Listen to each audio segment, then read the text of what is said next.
কবিতাৰ শিৰোনাম বোজা। কবি উৎপল মেধি, আবৃত্তিকাৰ উৎপল মেধি, সংগীত দীপক শৰ্মাৰ বাঁহীৰ পৰা লোৱা হৈছে। মই সদায় বোজাসমূহ কঢ়িয়াই লৈ ফুৰিছোঁ, যিদিনা মোৰ দেহত মনত যৌৱনৰ আৰম্ভ হৈছিল। ফুৰিছোঁ, ভ্ৰমিছোঁ আৰু স্বাগতম জনাইছোঁ প্ৰতিদিনে ন বোজা।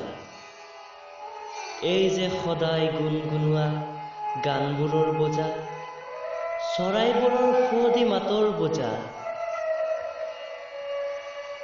দুখৰ বোজাবোৰ কঢ়িয়াই লৈ ফুৰিছোঁ, গালে মুখে ঘঁহিছোঁ সুগন্ধিৰ বোজা। দিনে দিনে প্ৰতিদিনে নিয়ম ভঙাৰ বোজা। তোমাৰ বাঁহীৰ সুন্দৰ সুৰৰ বোজা, মনে প্ৰাণে কঢ়িয়াই লৈ ফুৰিছোঁ প্ৰতিদিন প্ৰতি সময়। বন্ধুৰ আড্ডাত উকলি যোৱা সময়ৰ বোজা, দায়িত্ব কৰ্তব্যৰ বোজা, তাইক দিয়া আশ্বাসৰ বোজা।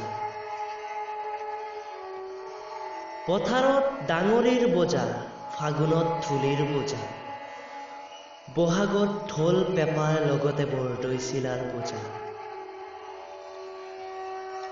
প্ৰকৃতিয়ে বৰণ সলোৱা বোজা, পৰ্বত পাহাৰ নদ নদীৰ ৰোষ বিৰহ বিলাপৰ বোজা।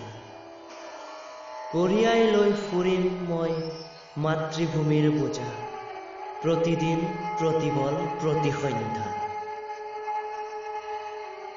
কেৱল বোজা কঢ়িয়াম, কেৱল বোজা কঢ়িয়াম, আৰু আগুৱাই যাম জীৱনৰ অন্তকাললৈ।